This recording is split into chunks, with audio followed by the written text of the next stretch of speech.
Right, so here I am once again giving you some iPhone 15 leaks, this time regarding the Periscope zoom lens, and also details regarding the new design. So beginning with the Periscope zoom lens, this was one of the earlier iPhone 15 rumors, and yeah, we're pretty confident that at least one iPhone 15 model should get this pretty big upgrade. However, some of you guys are wondering, are we going to see the 3X stay alongside the Periscope zoom lens, resulting in a quad camera design for the 15 Ultra? Well, that's where this new tidbit from Shrimp Apple Pro comes in, because he says, there is a very low chance Apple's keeping the 3X lens. Now yes, I know that many Android phones, specifically the S22 Ultra, does have two telephoto modules. However, Shrimp explains that Apple could basically replicate the 3X by using data from the main lens and the Periscope zoom lens. Essentially what Apple's doing right now with the main lens and cropping into that to give us 2x zoom on the iPhone. And I also believe the Pixel does incorporate similar tech,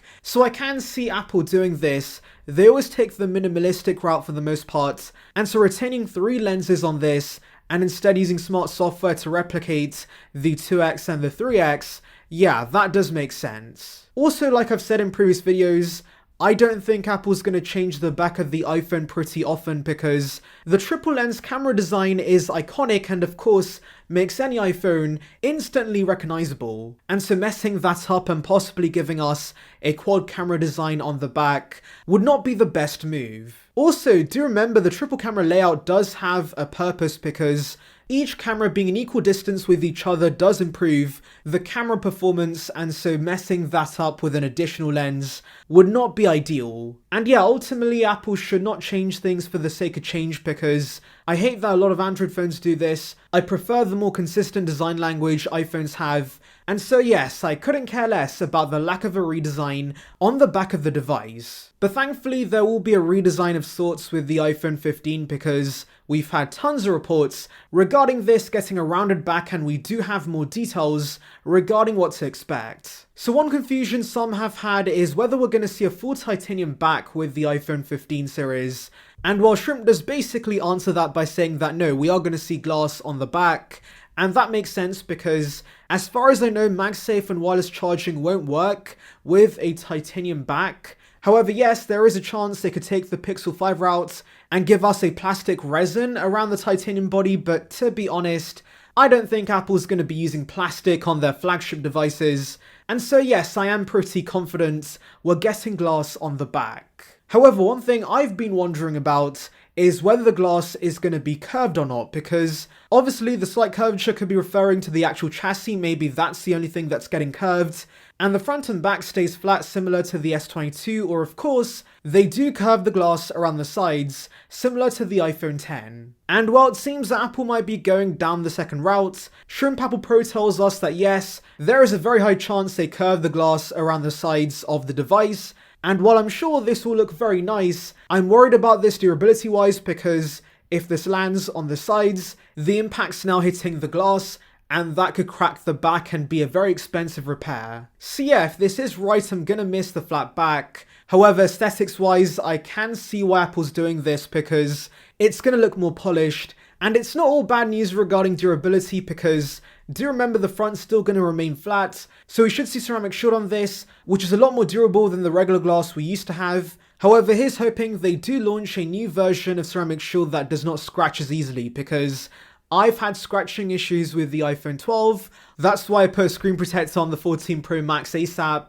I'm not risking scratching the device, but it would be nice if it was more scratch resistant. Now finally, Shrimp does also say there is a chance we could see a dual camera layout for the 15 Ultra, like of course initial reports did suggest. Now of course this is not confirmed, he simply says there is a chance, and to be honest, I'm hoping this is not the case, because giving us dual sensors on the front is going to massively increase the size of the island, and what's the point of having this if it's going to be around the same size as a notch? And surely compared to the 14 series, this should be an upgrade on the front, not a downgrade.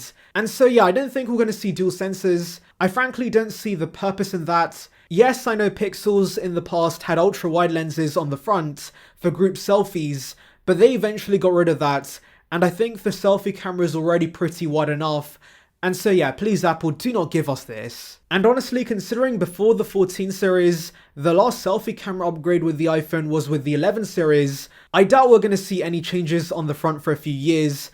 Autofocus was a major upgrade, and I think the selfie camera is going to stay the same for the most part. Anyways, let's delve into your questions. So at MyK8294 says, there was mention that with the new Sony camera sensors, the 15s could come with better zoom tech. If the sensors are in the 15 Pro, I do hope they can improve the zoom range from 3x to 5x so that 15 Pro owners don't feel too left out not having the 10x periscope zoom lens. And yeah, that's a fair point. When the Ultra is getting 10x, it would be a shame if the 15 Pro was still 3x, and so slightly improving that to 5x would be appreciated. However, after reading the report regarding these sensors, I think we could see upgrades with all three lenses on the regular Pro, because the main lens obviously is going to capture more light, but we could see those upgrades come to the ultra-wides, since right now the ultra-wide does lag behind the main when it comes to overall quality, so of course bridging that gap with these new sensors, that would be nice. And yeah, overall it does seem the regular 15 Pro could get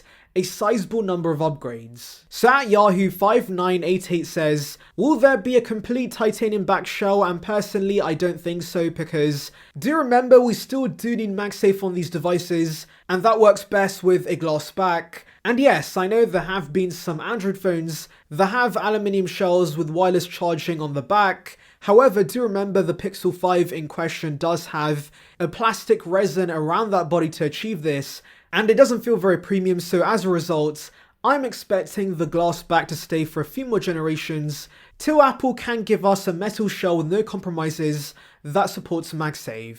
So Zeus, regarding my comment on battery tech not really seeing major advancements over the last few years, says, you think they would be hounding solid state battery engineers or working on their own, hours on a single charge, how about days, future Tim Cook. And yeah, I'm really surprised that Apple and of course other smartphone manufacturers have really not made huge advancements when it comes to batteries. We are still basically using the same tech we've been using for years, and it's a shame because I would love to see smaller batteries that take up less volume in the device, but give you more hours and possibly days of heavy usage. Anyways, that's about it, but tell me your thoughts regarding this in the comments. Anyways, thank you for watching guys, make sure to like and subscribe for the latest Apple news and rumours. Check out the video in the icon above on details regarding new HomePods, and on that note, see ya peeps.